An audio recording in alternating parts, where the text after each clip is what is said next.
Most people don't think about building contracts when they start working with an architect or an architectural designer, but it's really important to be clear on this right at the beginning because it impacts on the level of detail that your design is going to need.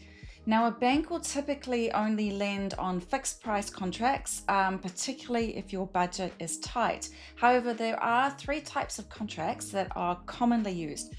There's a fixed price contract with everything locked down, no variables. There's a fixed price contract that has some variability through prime cost and provisional sums, which allows a little bit of flexibility of choice during the build. And then there, for people who have complete freedom, there's an open book contract where a builder is completely transparent about the actual costs on a project, and the client is free to change their mind and choose really easily. So hi, I'm Sharon, I'm an architectural designer and I help people create healthy and valuable homes. And if you find this content useful, please hit the follow button to get more of this type of content in your feed.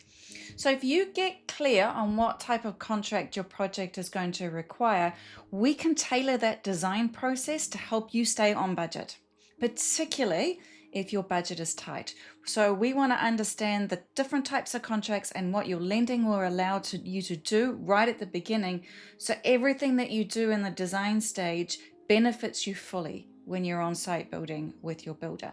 Now, if you have a question about a building contract, you're more than welcome to reach out for me in my DMs, or if you're in New Zealand and you'd rather do this over the phone, you can book a time to have a chat with me just using the link in my bio.